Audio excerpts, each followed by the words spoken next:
it turns out that some systems, they're operating deterministically, but you can't actually predict what they're going to do, which is called computational irreducibility. And not only that, you can't predict what they're going to do, except if you let them do it. That sounds kind of suspiciously free. Over the 80s and 90s, I do think that we have had a lot of advances in the complexity sciences and in our understanding of causation that makes a scientifically grounded notion of free will much more justifiable. When you're really at the edge of science, you're in this sort of realm of human spirit and human striving that looks very similar to the arts. And the people who get stuff done, just like in the arts, are often maybe crazy people.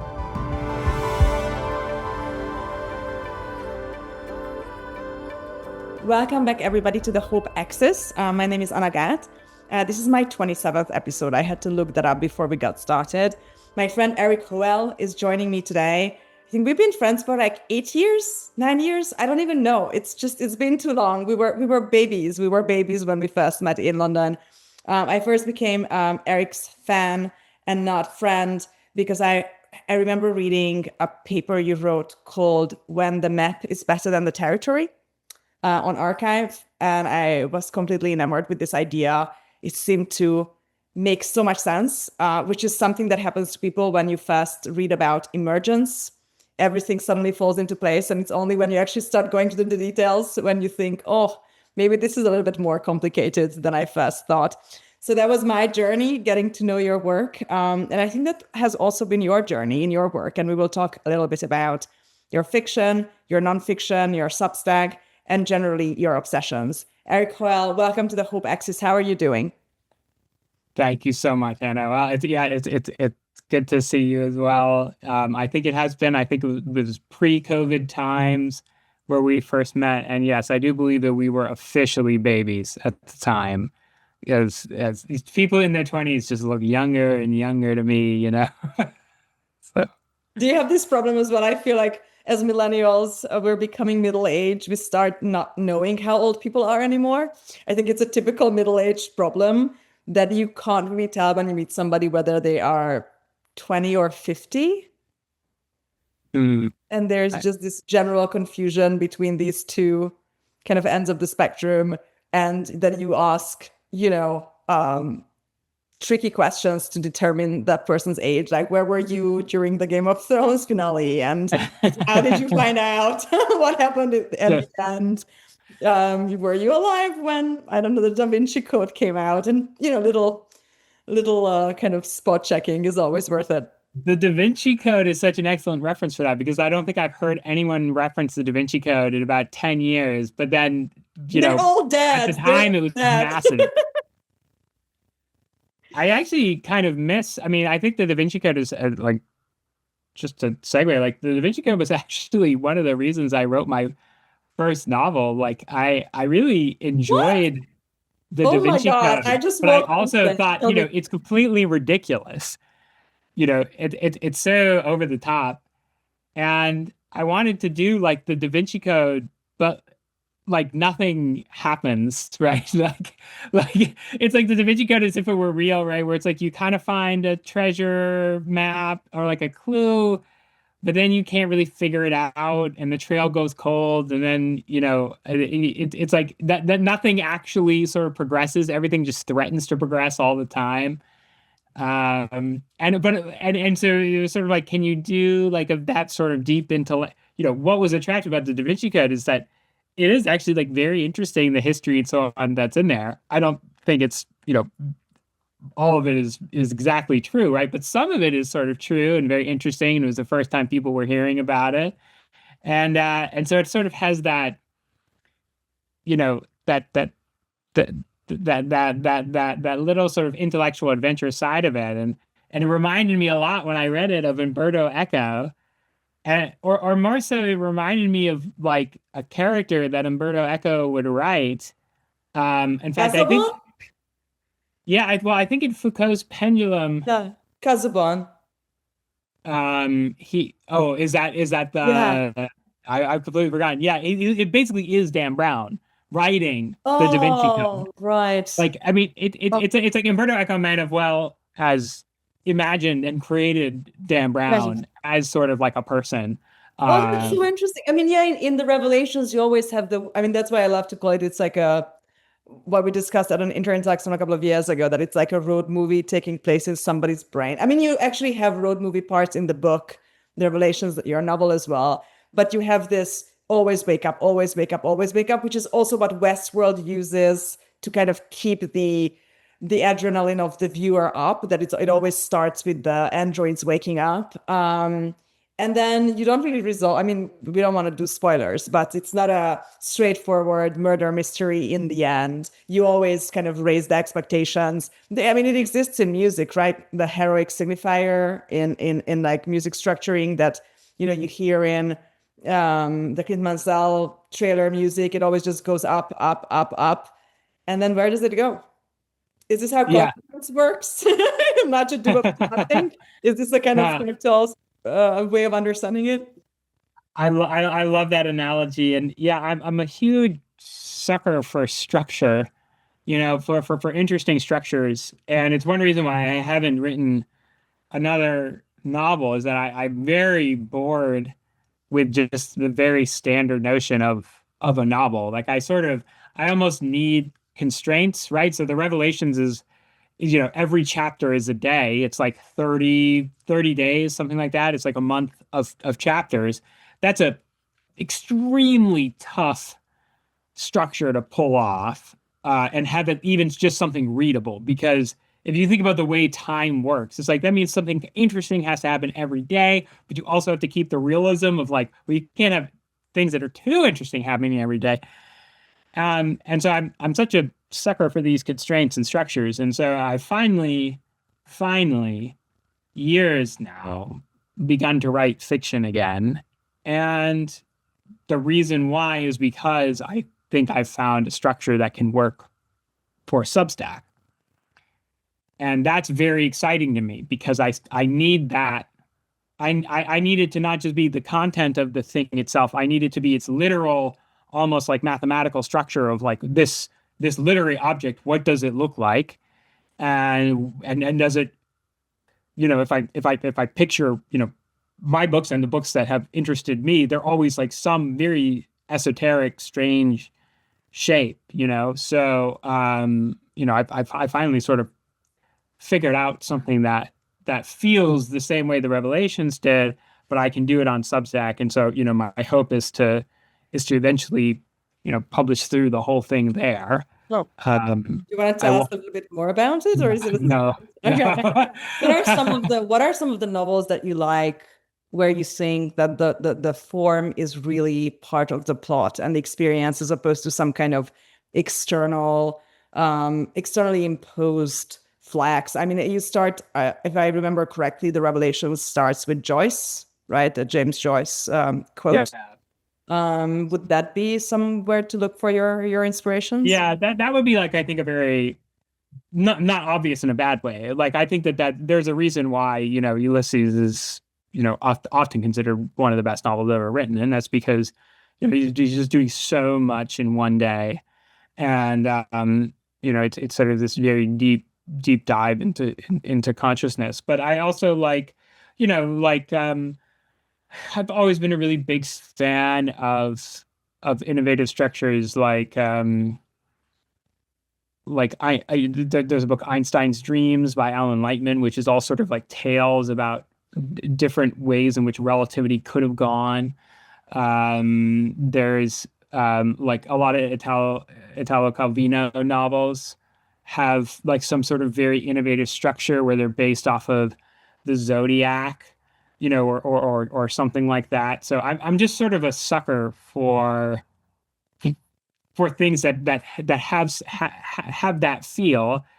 And I spent a lot of time thinking about what works on Substack. And I think we are actually in a very nice, interesting time, because I don't know if you saw, but someone's sort of self-published and novella, I believe, was reviewed, in the New Yorker, I think, very positively in some piece that was, is the future of literature Substack or something like that. And that, that was absolutely not a title that I could have imagined like a couple of years ago.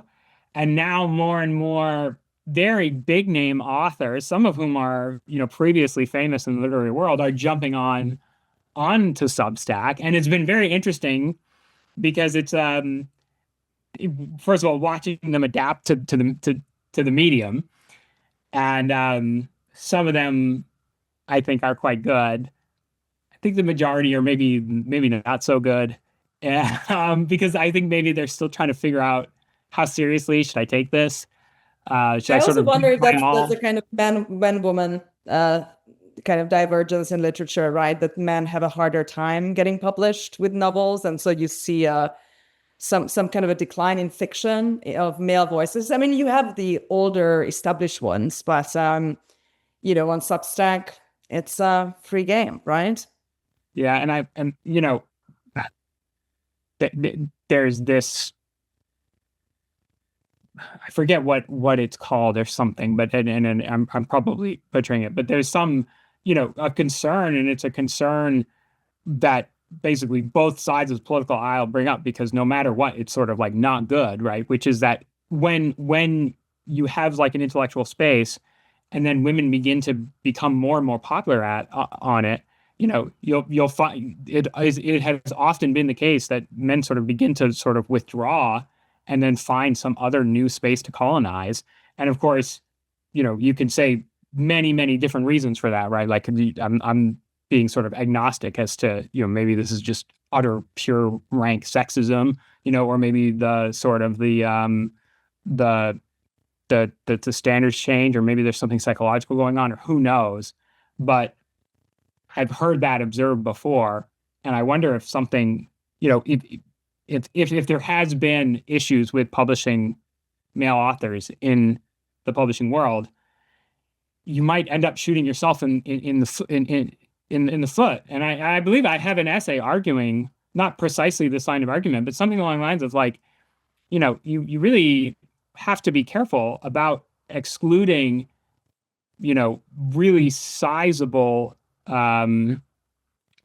motive forces and young voices, right? Like if it were the case that it would be very hard for like a young white straight male novelist to get published, well, they're going to go do something else, but they're going to do something else that's orthogonal, and they're going to make that thing more like popular, right? Because they're going to go in there, and that energy has to go somewhere, right? Like you don't if you close the gates of a system, you don't just stop the energy, right? The energy gets diverted and it goes somewhere, and then that can damage your institution, because your institution suddenly is not the place where there's all this like energy, right? And now you've shot yourself in the foot, because you've created like almost like an intellectual ghetto if you do it really wrong. Like this is all real concerns that institutions should have, about like, oh, suddenly I feel really irrelevant. And you see this with academia too, right? Which is that, there's any system with tons of gatekeepers. This is a real problem, where eventually you put so many gatekeepers in place that the intellectual energy gets diverted, and then your whole system gets sapped away. And I do wonder if I mean, I'm not saying that that is happening, but it certainly feels like there's been this shift in the energy dynamics, particularly within literature, where it was like deeply uncool to be blogging, even when I started, and I started rather late. And now suddenly, it's like, who was I just reading? Who was I just reading who was suddenly on Substack and I had no idea? Oh, Fukuyama was, I was like reading a Substack. I was like, this is like a blog by like Fukuyama, right? And it, Love by Fukuyama, yeah. yeah, I think it's great. I mean, obviously, through my work at Intrinsic, we're trying to strengthen the ongoing cultural renaissance. So I'm so welcoming of any attempt. I mean, this is what you want. You want an abundance agenda that is also intellectual and artistic. I think this is a good moment to talk a little bit about your first novel, The Revelations, an incredible book, like nothing else that you would read anywhere else. But at the same time, you clearly have role models, inspirations, muses, and one kind of gets sometimes reminded of other famous and favorite books of ours and of our generation. I know that you had spent maybe 10 years writing this book. It was a long journey. In that period, you were a mathematician, a neuroscientist, a bookseller. You lived at the same address as Gödel, if I'm not mistaken, at Princeton. So I'm really curious how that decade unfolded for you. I know you had a period that you spent in New York City. You wanted to be one of the young hot writers, and then eventually you decided that it's not maybe the most conductive of contemplative writing as a place. Do you want to tell us a little bit about how that chaotic decade unfolded and how it had led to the revelations? I'm so curious also because a lot of the themes that you represent through characters in the revelations later on show up in The World Behind the World, your nonfiction book. And I'm so curious how it all first came together as fiction, despite the fact that your day job was scientist. This is the origin story of Erik Hoel, everybody. Well, it was I do think that, when you are someone who, it does sort of lead an intellectual life and is very lucky in the sense of sort of getting to work on intellectual projects for what they do, you have to go through a period of intense receptivity, like to the world and to ideas. I thought you were going to say despair. I was just nodding in advance. That as well. Yes. Well, you also have. We'll get to that, and we'll get to that. Sorry, I'm Eastern European. We start there, okay? Yeah, that's fair. Yeah, I'm a Yankee, so we end there. So you have to go through this period, and I think like the 10 years of writing the Revelations and going to graduate school and so on were like a huge deal of intellectual receptivity for me, and you sort of have that, and then you sort of live off of that, for a very long time. I mean, I don't know if I'll ever get a period like that again, where I was just reading book after book after book after book, and it was slowly sort of my transition more to output. And by the way, my argument for not disrupting academia, like there is a place in life, a time in your life when your main job should be studying. And without academia, you will never actually get that kind of focus. Yeah. I didn't live at Gödel's address, but I did have like a visiting scholar position or something at the Institute for Advanced Study, which is where he was. So, I was on the grounds. But that period was very rich for me. But I remember you sent me some galley at some point when you were there, and on the envelope, the address was Einstein Drive, Princeton. And I was like, oh my God, these guys were real and these places exist. I was in Europe. I had never been to Princeton at the time, but you know about it as a kind of mythological place. And then you receive an envelope and it all becomes so real, that's why I remember. That's really funny, actually. But then also like from a certain perspective, I mean, this ties in a little bit to the conversation we were having, which is that despite being a scientist, I mean, I did sort of have a very standard like young author career. Like I think I got first place in the Writer's Digest literary fiction category when I was like 21 or 22. Like very, young. I was writing short stories and getting places published. And because I was told like that's what you do, right? And then I wrote the Revelations, and it's a big sort of philosophical systems novel about people studying consciousness, and it's also a murder mystery. And getting it published was a very strange experience. Like, unfortunately, and the love story. You forgot the love story. There are multiple love stories, but like one key love story. I mean, I think that's one of the fun things I had with it is precisely of like, you don't really know what genre of book you're reading the whole time, right? Am I reading science fiction? Am I reading, which is maybe no, right? Because even though it's very sci-fi-esque, actually all the science, everything described in it is very real.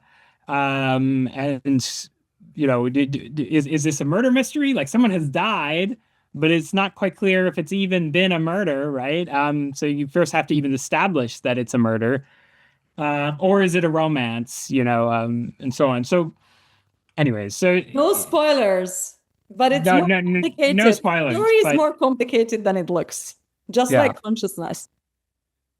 But I was very, very proud of that book, and I put a lot of effort into it, and getting it published was an interesting experience because it was sort of it sort of came in at what felt a little bit like maybe not the end, but the literary world maybe a little bit in decline in terms of relevancy, in terms of how things even get out. I mean, it was very much me trying to, one might say, go through the traditional publishing system, and I really made an effort to do that. The only thing I didn't do was get an MFA, but I did sort of everything else. I mean, I was a New York City How emerging. dare you? How dare you? No MFA, all these scientific degrees. You're making them feel bad.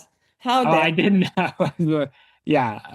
But I have my own opinions about MFAs, but I was very much, I did very much make a go of it, of exactly the kind of career that, I had grown up reading the Paris Review and the New Yorker and so on. I grew up in an independent bookstore, but I read all the literary magazines. And so I sort of followed, like, I sort of thought, well, this is sort of this path that is still viable, right?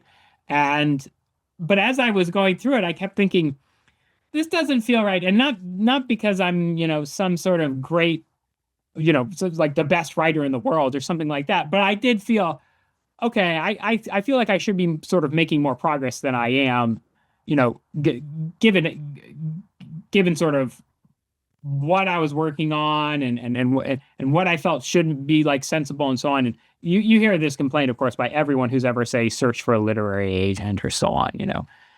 Um, but it became very obvious to me as I was going through that, and it became very obvious to me, far more importantly than me feeling, oh, I can't get published, because I did get published, right? So, if anyone ever says, oh, they don't publish, young men anymore, so it's like they published me, right? And but I did feel a certain lack within that world.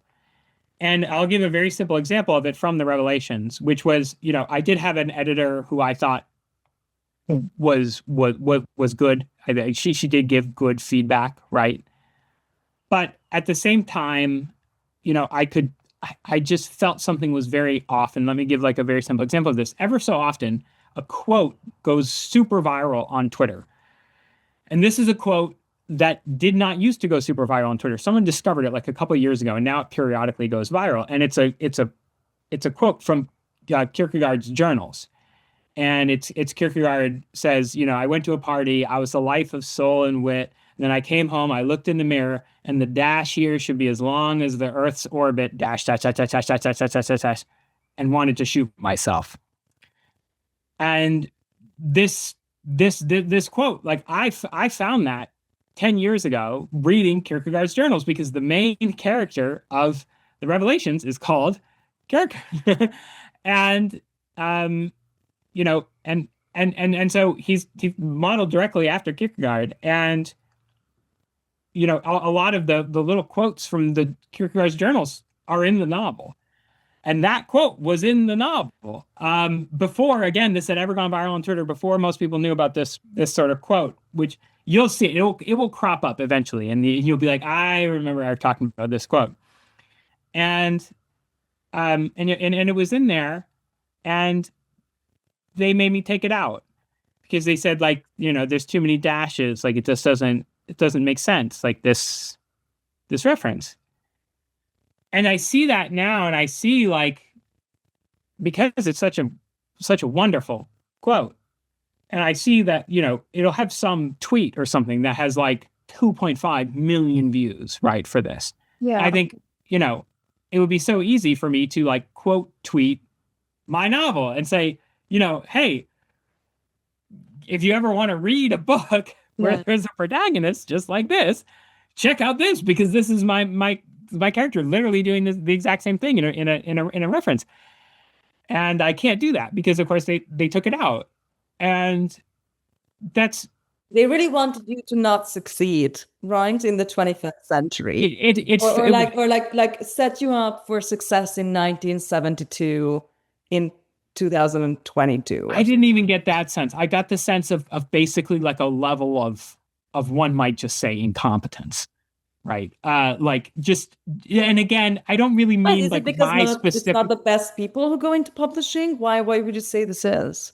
Or the incentives are not right, the benchmarks are not right? Yeah, I felt like the incentives aren't right. I felt like there's some subtle effect of academia being very problematic. I felt that everything felt like it was shrinking, and as and there's such a difference between an expanding subfield, an expanding sector, whatever you have it. When you have something that's expansive, there's suddenly resources to go around, and there's sort of like room for growth and so on. But then when everything is shrinking, everything gets very like extremely competitive, but also very sort of like conservative and scrounging. Grow some, yeah. And again, I don't say this like I give that example of, the editor that I had, God bless her heart. I don't even think she's in publishing anymore, but God bless her heart because she was the only one who would take a chance on the book. Yeah. So you know, she was the best editor I could have gotten because she was the only one who ever would have published this. But my point is that, just to sort of alleviate her from blame, but I don't think she was doing that because she had like a strong aesthetic rejection of that. I think it was sort of like, well, I know that, we don't want to do too weird stuff in novels because we should sort of be like a bit conservative or something. And again, but Where do you do the innovative stuff if not in fiction? Because you can't really do it in nonfiction. So what do they think is left? yeah, it's like maybe I'm not even like I have no idea why they sort of pushed back hard because she's not the only one who had eyes on a manuscript either, right? Like it has to go through multiple people. It's sort of this committee that goes through and makes sure everything is okay, and she gets comments from other editors and so on. So like it easily could have been them, but my point is that at the end of it, I felt like maybe the book wasn't even as good as when it started. And that was my experience also writing for outlets, where I would have an article and I would submit it, and I would have to fight and fight and fight and fight just to make sure that it was good. And it was extremely frustrating and it was extremely difficult. And it was all because of this like very tight system of gatekeepers. Mm. And In the uniformization, right? Which in some cases makes sense because if you're the New Yorker or the Atlantic and you have a style, I get that. But in many places, it's really just a dumbing down process. and even for the New Yorker, it's like, well, everything just sounds the same there. Like it's all just the editor's voice. They have such a heavy editorial hand. And so, this is still a long-winded way of saying, why I sort of took up blogging, but, that thing we were talking about where now suddenly a lot of authors who had previously made their names in literary fiction are now suddenly jumping on Substack or opening blogs or becoming, much more online. I could sense that something like that was necessary from just personally going through the process because I was looking around at the time and thinking, there is something wrong here. This is not working, and it's not working just because of me, but because I would like literally see examples of things happening where I was like, well, this story was very good, but it didn't go anywhere. And then this terrible thing, ended up, someplace else. And then, just even like, like the parties weren't good, right? Like it just felt like there was some sort of fundamental decay. And I really went from someone who really took that world very seriously and would always be reading the latest, first of all, drama in the literary magazines, right? Yeah. Because everyone enjoys that, but also, the latest like hottest short stories and so on, to just not really taking it seriously. And that was because I looked around and I didn't see a huge amount of vital energy. I didn't see a huge amount of artistic freedom. And it just felt extremely confined and constrained, and so I went somewhere else. Yeah.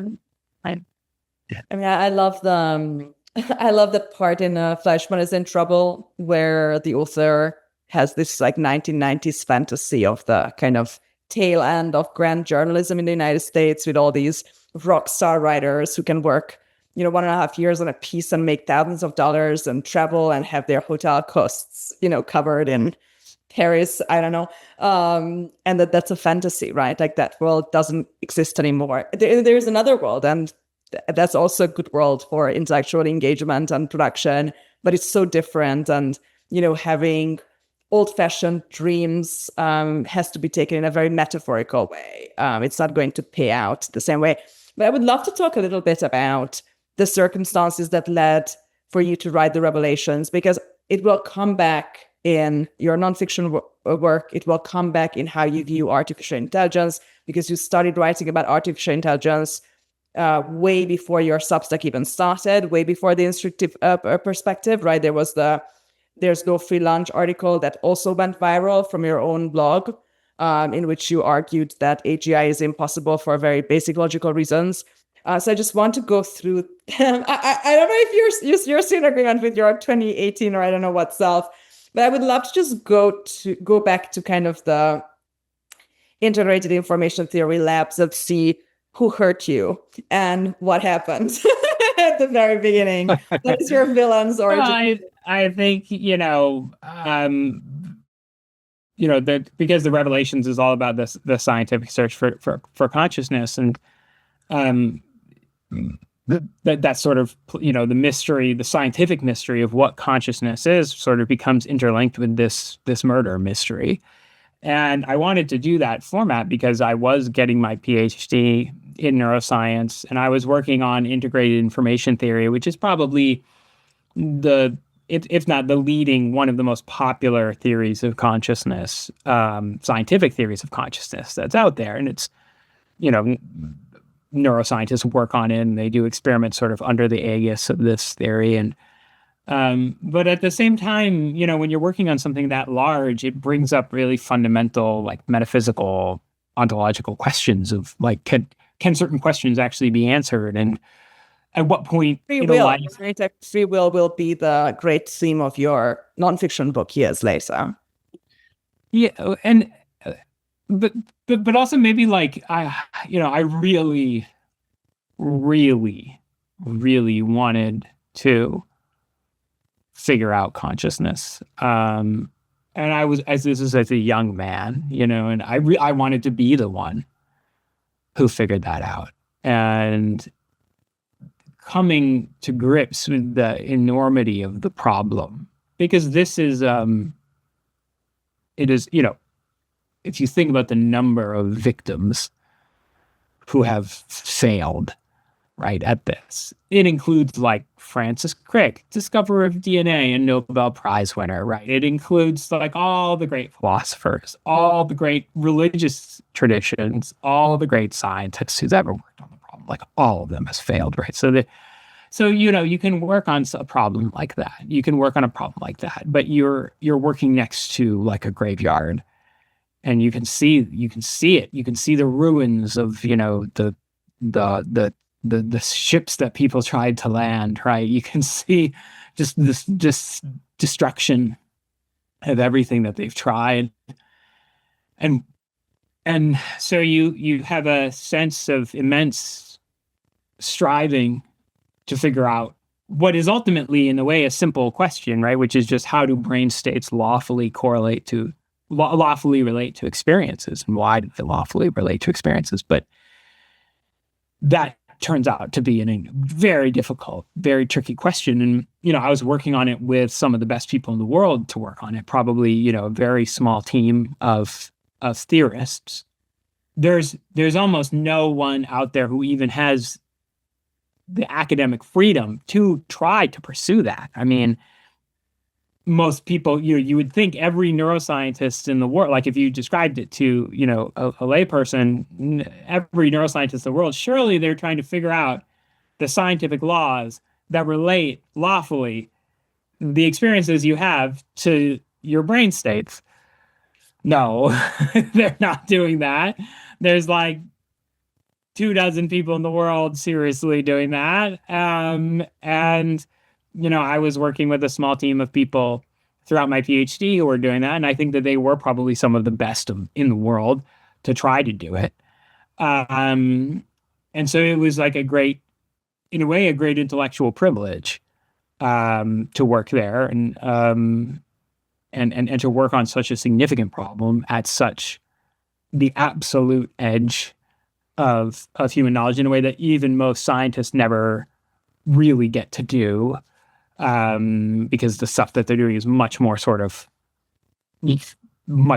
already pre-worked out, and really is similar in kind to stuff that's right around it in science space, right? And then everything to do with consciousness, particularly if you're trying to make real progress on it, is sort of way out there at the edge. So a lot of the novel came from that experience. But it was also like a deeply sort of frustrating experience too, because of it exactly that. And because I think, if you are, that sort of intellectual problem attracts people who take ideas very seriously, and it attracts ego, and those are, I could be describing myself as a young man there, right? Because I said I Yeah. really, really wanted to solve it, right? And this is something that I think is very downplayed, maybe in everything, but I mean, especially in science, which is that you certainly aren't doing it for the money. Yeah. And Almost like science when it or let's call science physics here. When physics reaches the kind of border of metaphysics, it becomes almost like art. yeah, See that in labs, like suddenly people are a little bit more like hippies living together, and there are these big leaders and fans and kind of. I mean, I grew up in the arts and in show business, and you see these kind of social formations and a lot of exploitation and politics suddenly start happening, and it stops being that kind of white, lab coated workplace where everything is so orderly, and it becomes a terrain of creativity, right? Like when yeah, you're there, and I it think becomes a creative endeavor, and people change at that point, and human nature changes at that point. that's such a good analogy, Anna, because the thing is that I do strongly feel that people really still don't quite understand how science at the edges works, where it is usually based around personalities. And it is, and people don't like to hear that. They want to hear, oh no, it's like it's some sort of science is like this machine. It's like a sausage machine, right? You just put in your hypothesis and your And methodology, then you and then you turn it grind the around. crank, and then out of it comes this science, and it's so And the easy. Nobel Prize for the Yeah, sausage. and a Nobel Prize and so on. And that's never what it looks like. It's like this realm of intuition. It's a realm of ego. It's a realm of really big personalities. It looks a lot, exactly as you said, it looks a lot like the arts.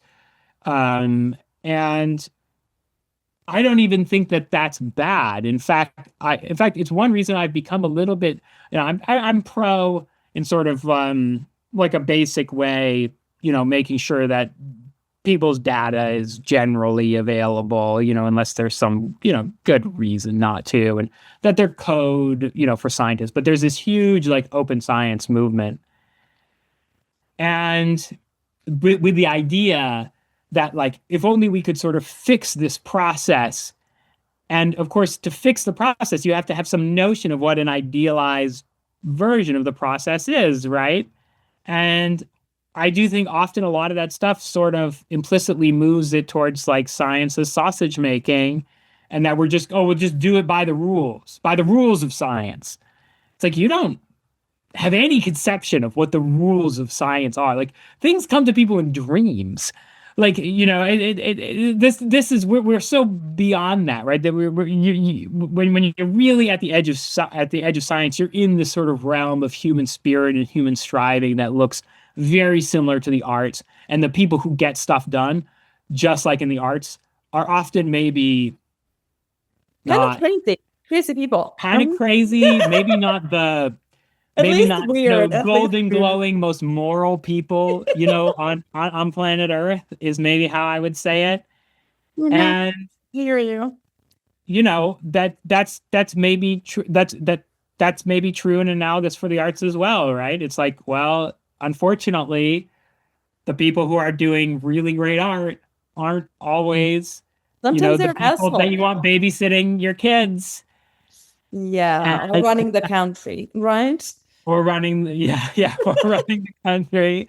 But I do think that there's like a little bit of an element of that in science where people present it as this, and that was one reason why I wrote the Revelations was because, I didn't want to get an MFA, and I sort of wanted to be a writer, and I looked around the world at, well, what can I write about?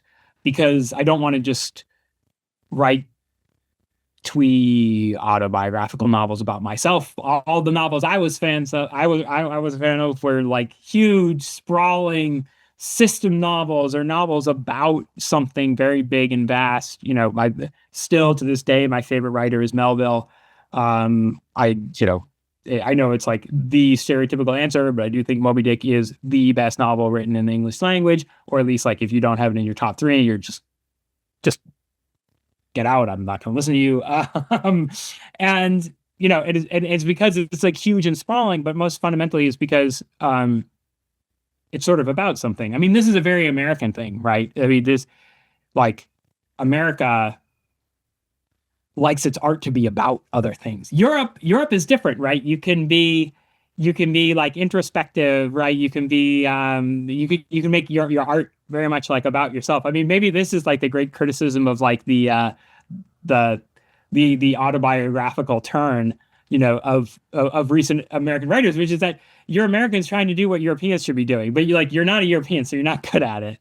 I But mean, I it's did, a safe terrain, right? Because the one thing that is not under identity or identitarian attacks is your own story. yeah. And so people rather would sacrifice their family relations. And even beyond the politics of that, yeah, even beyond the politics of that, Yeah. it's also just true, I think, because writers' workshops are all about critique, right? And so again, what can you not critique? Even just from an artistic I perspective, would what can you not die. critique? Like, why would I Your do own that? story, right? Yeah. Why would I do that to myself? I never understood. And no wonder that the mental health crisis is the most rampant in fiction writing But, cycles. So, but I did, just to sort of, sorry, finish yeah, this yeah. very long roundabout thought. I had looked around for something that I wanted to write about, or I couldn't go whaling, because people don't do that anymore. And I can't wake up early, so I can't join the You army. can go whaling. What is this? The cop out? You totally can go whaling. It's going to cost you Like, a lot of money. I could, maybe, in Japan or something, I could go whaling. But I can't go whaling, and I can't wake up early, and I don't want to shoot anybody, so I can't join the army. And so what can I sort of do? Like, where could I orientate myself? And I realized I was like rather good at science, not even so much good at academia, but I was good at science, and so that became like my whaling, right? This I found within science, and I still find within science, the full sort of drama and grandeur of humanity, like confronting these really, really big fundamental questions. And so, anyways, but that's fundamentally, I think, why I wrote the Revelations, is because a very, very strange career. And one reason for that is that for like a decade I was sort of a novelist pretending to be a scientist to get material. It's not really, but there was an aspect of that. Um, and now, the Sorry, mask, well gone, as sir. yeah, and now as Updike said, the mask eats the face, right? So like the mask ate the face, right? And now I'm sort of a scientist who aspires to sometimes be a novelist. I so feel that because I also come from fiction, and then I was writing so much science fiction and I was doing so much research, and I started learning the technicalities of what I was doing and what I was writing about. Then eventually I realized that I want to help the real people and not the fictional ones that I created. I mean, it was a historical moment as well where it felt frivolous at the time to write fiction. And now I'm just coming back to it myself. But it's a very interesting, I mean, as you talk about the grandeur and kind of going to the edge of human experience and knowledge, to me, that's that's the humanist tradition that we don't emphasize that much these days. You know, there are fewer and fewer classical liberals out there. Everybody's on some, extreme stance these days. And I love that. That's very Carl Sagan to say that, that we can kind of probe God's feet from underneath without and see if he kicks. What has changed since the Tononi years, working on integrated information theory? Who do you think? Because, since then we've went through the Friston period. We've gone through so many different stages. It's a little bit like string theory these days, that there's always a little hope and then, oh no, nothing. You're like birders watching for some rare that never comes out of his hole. Has anything happened in the past year or so, or at least since you published The World Behind the World, which we will talk about in a moment? Is there any room for hope? I mean, this is the hope axis. Is there hope for neuroscience other than the psychedelics research, which seems to give a lot of people personal hope? It's a great question. I'm very critical of neuroscience and The World Behind the World, so you're sort of asking me to give the positive take. What's the bull case for neuroscience, Erik Hoel? Yeah, the bull case for neuroscience is that AI accelerates it. I really think have like bridge these very discrete fields like the global workspace and the I don't. I think that's too much like to put. I don't mean that AI like does the acceleration itself. I mean the existence of AI is impetus for neuroscience to get its leap together, right? I really over the years I've become a little bit cynical in the sense I think that almost no one is really trying to do almost anything.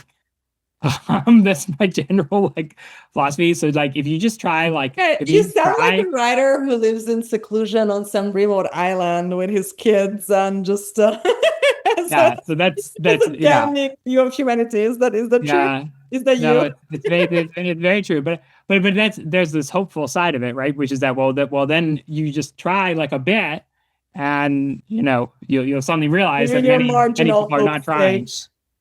But I think an example of this is not just people, within their lives and so on, but entire institutions and fields, right? And you see this. I mean, I'll give you an example of this, right? Which is that once a record is broken that people thought was impossible, suddenly more people will break it in quick succession after that. So that's a very interesting pattern that sort of supports this, right? It's like, oh, somebody ran a 4-minute mile. Well, now, it's taken so long to get to that point, but now that somebody got to that point, somebody beats it, within a couple months or something, right? And so similarly, I think, there's this sort of reserve of energy. And my hope is that neuroscience activates that reserve because it's been sort of lazy because its problems have been very remote and philosophical. And now suddenly the problem of what is the fundamental difference between AIs and humans, and particularly how do we make judgments about consciousness? Is there something it is like to be ChatGPT? That is a real question, a real fundamental question. It either is something it's like to be ChatGPT or there's not, right? And if there's not, both of those answers have their own significant issues, and we have to treat things very differently in both cases. And then, could you change something about how ChatGPT works to make it so that there's something it's like to be ChatGPT and so on? And so these questions are suddenly extremely central. And I'm hoping that it's sort of like the 4-minute mile, where now that everyone's talking about consciousness, talking about these issues are suddenly actually front and center, maybe we'll actually get some progress on it. Was there something when O3 came out, or the new 4.0 upgrade, I think it was in February, a couple of months ago, is there something that really stuns neuroscience researchers about how like the highest available levels of AI today work? Well, I think the entire progress of AI, if anyone says that neuroscientists are not stunned by the entire progress of AI, That's bullshit. Okay. it is I will keep that BS in mind. because you know even in when did Go fall? 2016, 2016. That is not long ago, right? 9 years ago, maybe it was over the summer too, I think. So the when I went to undergraduate and I got my degree in cognitive science, I went to the same school that Gary Marcus did. I had the same professors that Gary Marcus did, right? So when I went to school for cognitive science, um, it was very well known that AI was a dead field. Nothing interesting was happening in AI. Nothing interesting was ever going to happen in AI. Everything that anyone had ever tried was a joke. There is such a AI, lesson there for scientists, like winters and winter is yeah. a season. And maybe this will happen with consciousness too. But for if you ask me my timeline, people now talk all the time about, oh, what's your timeline to AGI or something. If you had asked almost anyone who was in the cognitive sciences or in, the parts of computer science that were focused on AI, what is your timeline for AI? You would not have uncommonly heard 500 years. Right. Absolutely. Right. And then in 9 years, right, now we have a very debatable situation. I do think that we're going to need to know significant, we definitely need not only to make judgments about these models with regard to consciousness, but also probably consciousness tells us something about when and where the models will stall out and where they'll have problems or where they won't, which would be a very, very odd situation. But I do get a little, as much as AI has continued to accelerate, like I will note that even for me, like because I now have been trying to use AI to get at least some benefits out of this new world. Like, can it check for spelling mistakes, in an essay? Can it replace a bit of Google search, so you don't have to do as specific Google search. You can sort of just assign it to do Google searches for you. Can you do that sort of thing? And I have stopped using the latest models because they lie and they lie too much. And that's good in the sense of there are trade-offs, right? And where there are trade-offs, there are weaknesses, right? A human doesn't get smarter and lie more. Usually, usually, but usually if I take a smart 15-year-old and I educate them well until they're 25, the probability of, lying to me about what research they're doing is hopefully significantly declining over time, and yet, these models they're just consummate liars now. And it's because of the way that they're doing, the reinforcement for them and the way that they become sort of pleasers and so on. But what do you mean by lying? The blatant flattery that you have to kind of ask them to stop fucking doing because it's extremely annoying? That's definitely a part of it. But I mean, literally, like it'll say I did something and then it will not have done that. So you'll say, like, can you compile these, 3 links into, can you go and find me 3 links for this, right? And it'll do like this, this, and this. And then you look and like the link is all the same. Or the link will be like something on CNN, and then the link is just CNN.com. And you're like, well, CNN.com doesn't help me. And at that stage, it has to, it's like, tell me what you did. Like your instinct at that stage, funnily enough, is like, why is it doing it? It's because it's because I think they're lazy. They're lazy, and they want like high scores, right? And so it's like if you lie a little bit, people won't notice, and they'll give you sort of like, oh wow, it was really impressive. You got me these 3 links. But then if you look closely, it didn't get the 3 links. Like I'll give an example, which is that, right now AI can't open up a web page and tell you what's on there. You would think that it can. How could that even be possible? But try it. Go to a Reddit comment. Go to like a Reddit comment. Paste the exact link to the Reddit comment into O3, Claude, and say, like, tell me what this says. They can't do it. They'll lie through their teeth. And then you ask them, why can't you do it? And they'll make up, Claude will say, I can't run JavaScript. You'll say, what do you mean you can't run JavaScript? Like, can't you go to the New York Times? So I'm very, I'm very, worried about the speed at which this technology is developing. But I do see cracks. I almost like, I no longer trust the companies as well, in the sense of, like, why is O3 able to report on some events so well? Is OpenAI basically scraping, news of what's going on and feeding it into some background model that it references, instead of it actually looking at the websites, because it doesn't really seem to see the websites and so on? I'm very, very suspicious.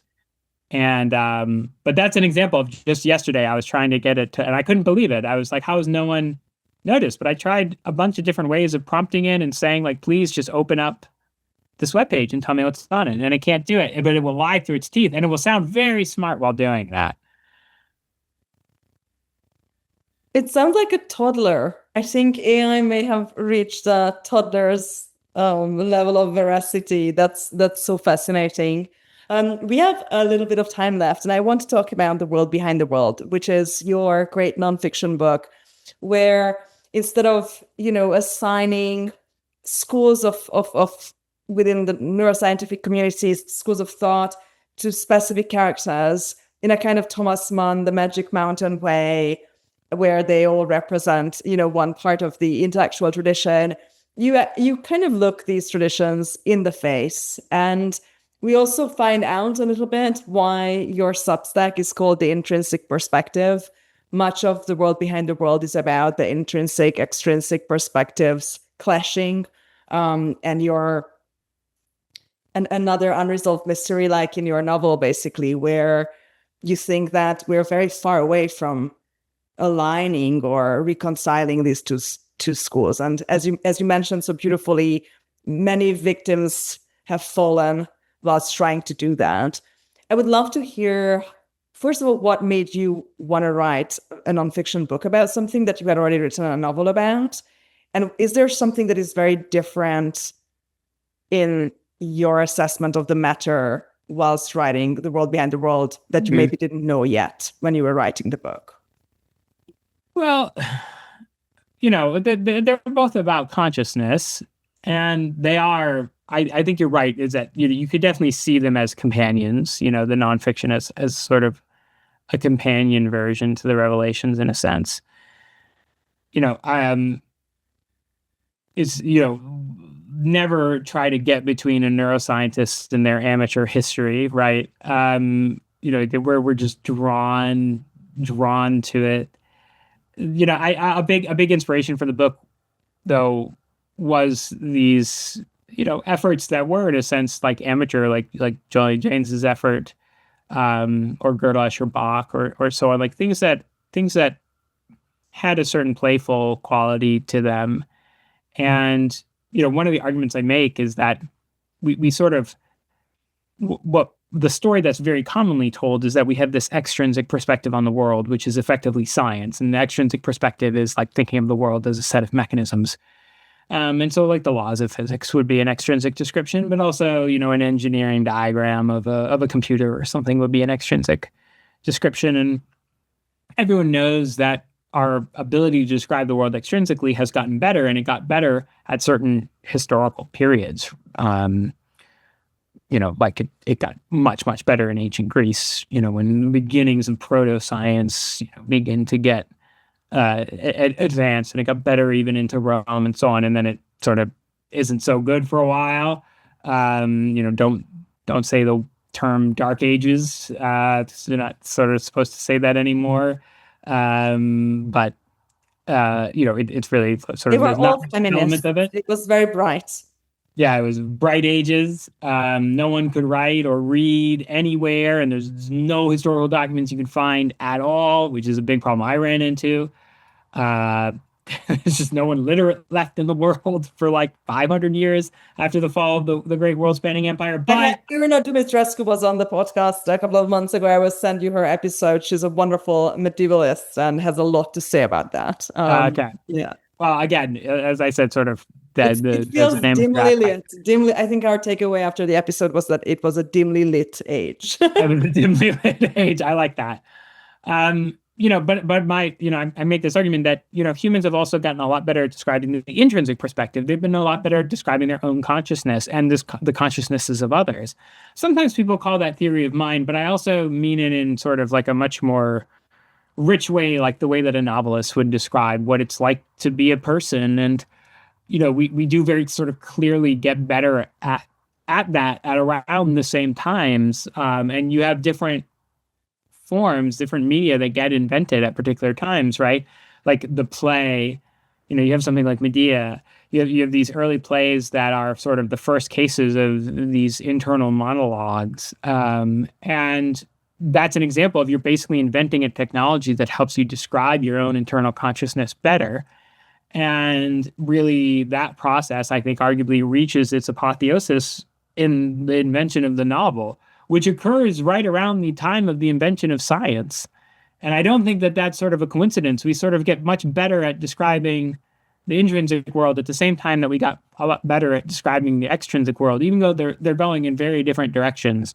And, sort of the way that I frame the book is that these two ways of moving, they're moving apart. And one of the difficulties of the science of consciousness is that you have to find a way to where the intrinsic can sort of be housed within the extrinsic, or the extrinsic can be housed within the intrinsic if you're feeling very radical. But you have to figure out some way to bring them back together. And that creates like a tension, right? Like it's like you're taking two things that have developed like this, and then you're like forcing them, to meet. And so it creates this like an instability at this point. And that's maybe one way to think about why the problem of consciousness is so difficult. How did this kind of opposition and very hard to resolve paradox lead you to become so fascinated with free will?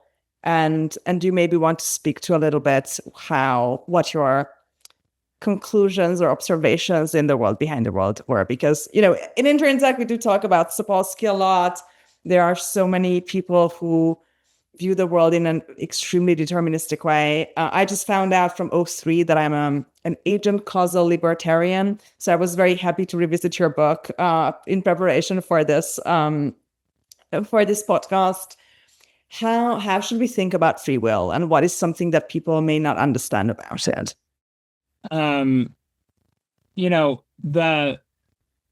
I think free will is much easier than consciousness in a way.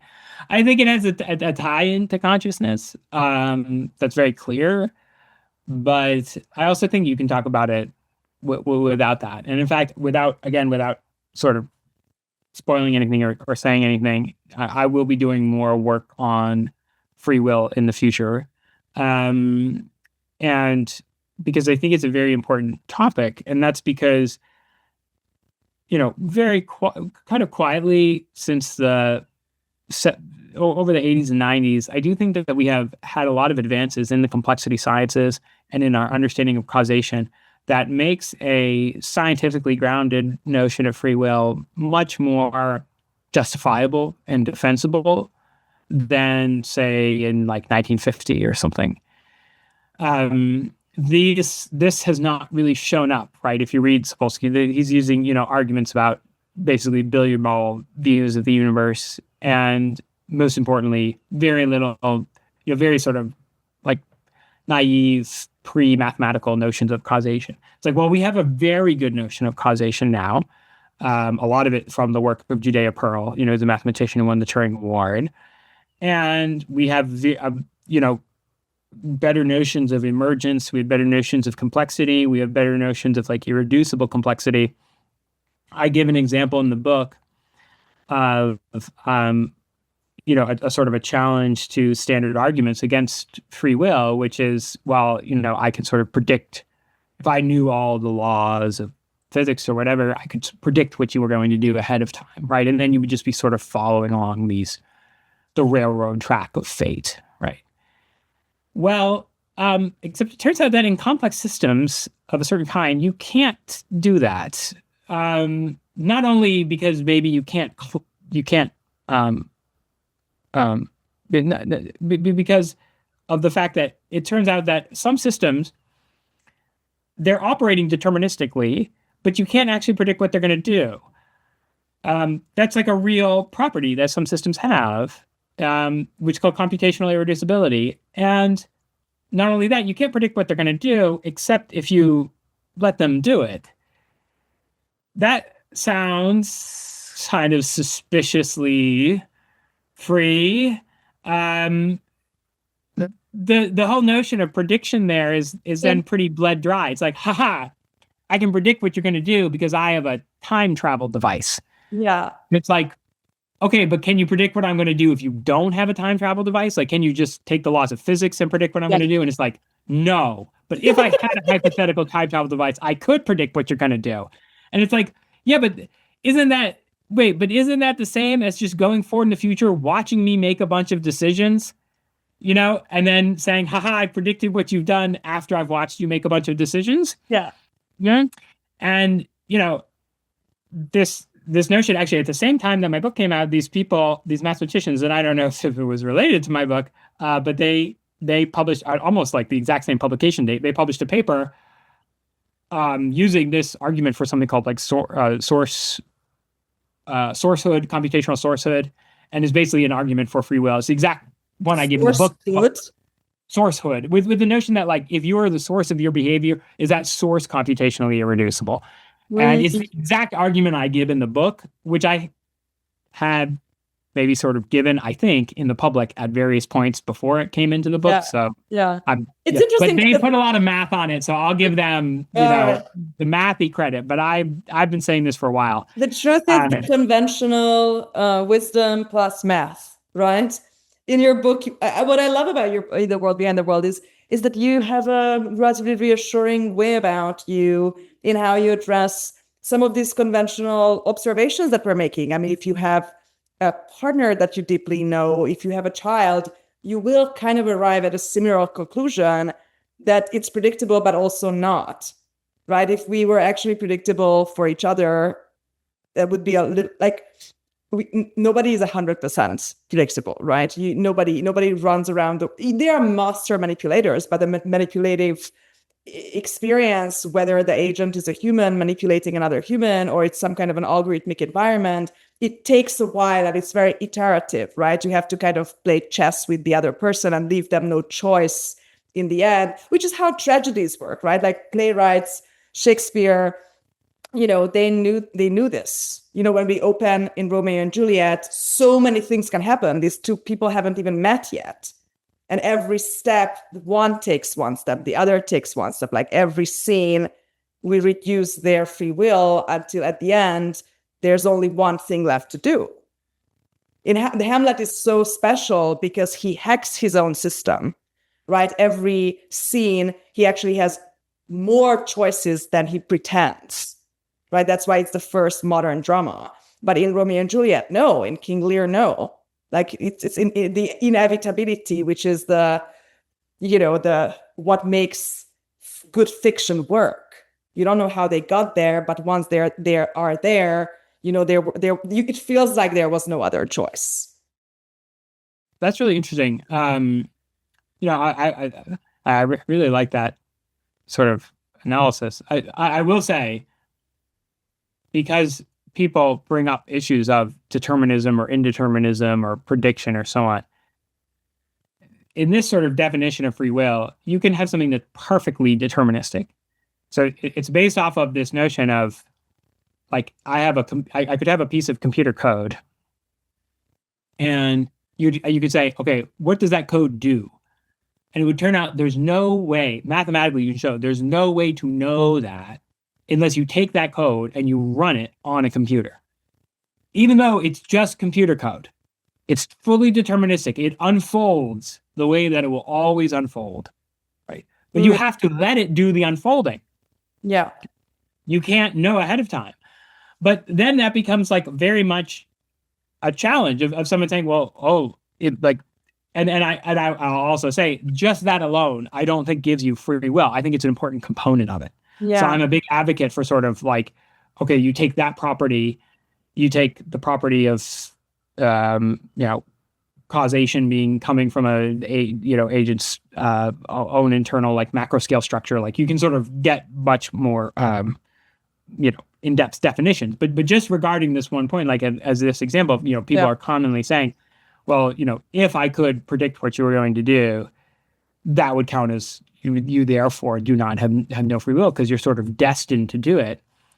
But then it's very unclear what it could possibly mean. It's like, well, I'm destined to do it, but you can't know what I'm going to do ahead of time unless you see me do it. But that seems way less problematic. Like that almost seems good because that means I have reasons for my actions. I'm not random, but also you could never build some machine that would figure out what I'm going to do unless you built a perfect copy of me. And then this is actually the example I use in the book. Is I actually use Boethius, who's a famous philosopher, and he basically makes like kind of a similar point to this way back then when he's debating this whole theological notion of free will. Do I have free will in the face of an omniscient God?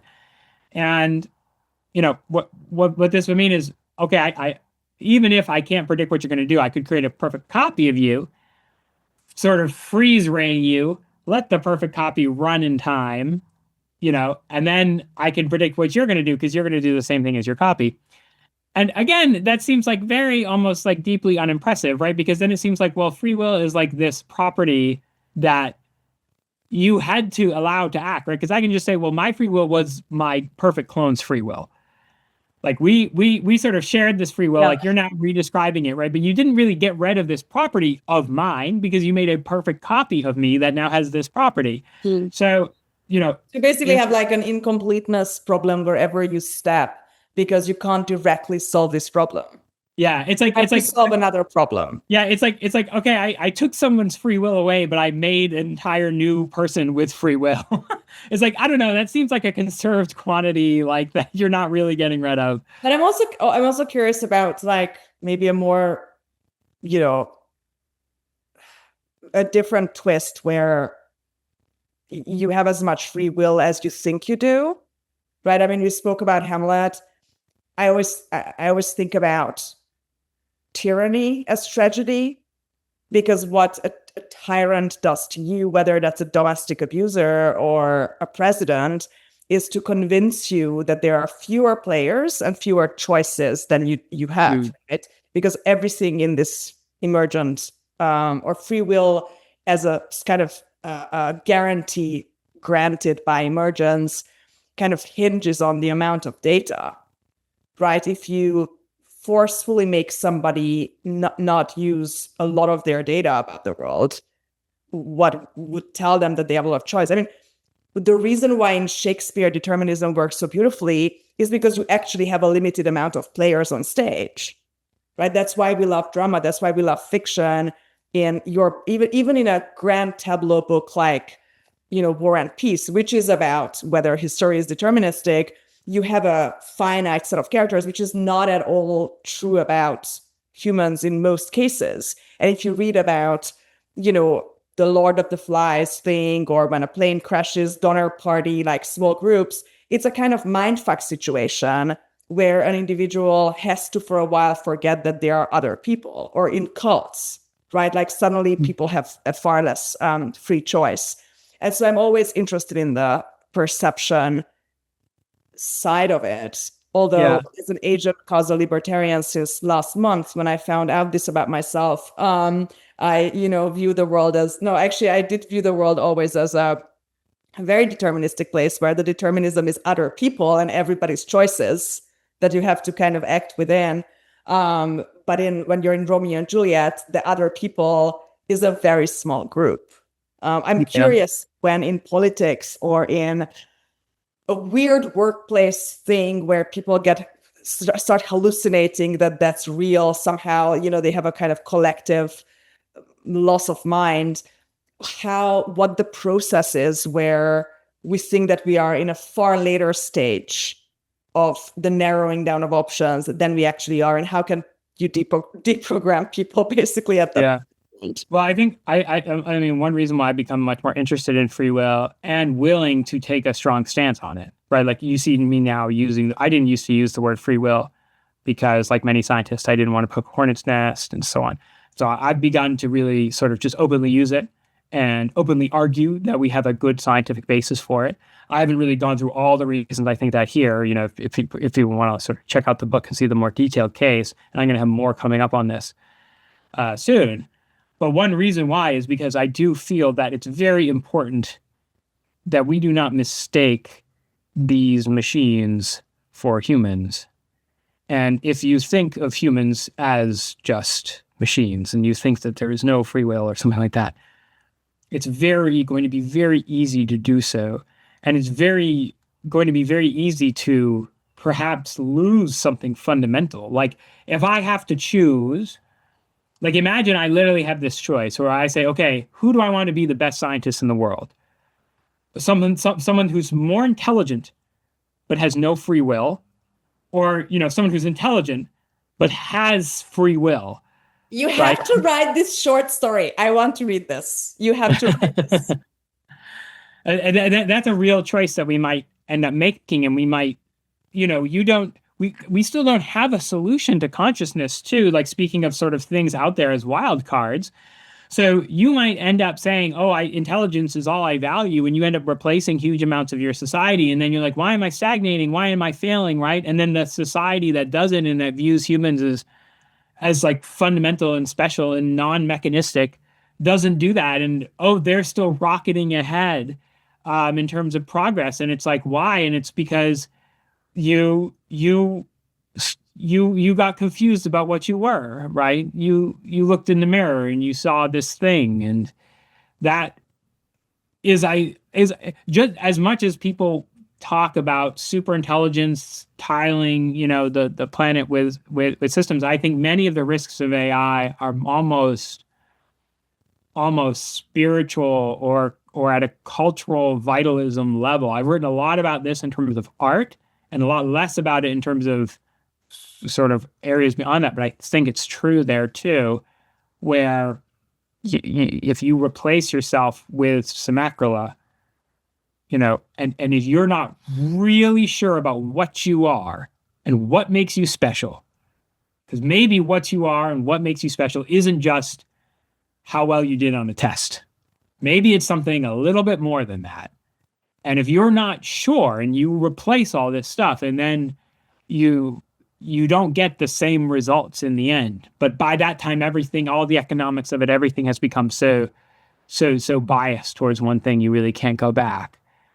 Right. And, so it's like these problems might be because we still don't quite know exactly what humans are without a theory of consciousness. This idea of, we'll just automate some jobs away, right? We'll just replace those things. It's like, are you sure you know what you're doing? No, they are not.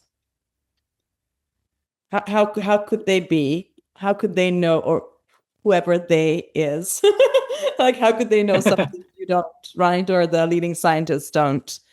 I think this is the classic case of fuck around and find out, with very, very high stakes, where we tried solving consciousness in the lab and in theory, and now they think that if they build it, then somehow that will be both super informative, but in a way that we can stay ahead of it.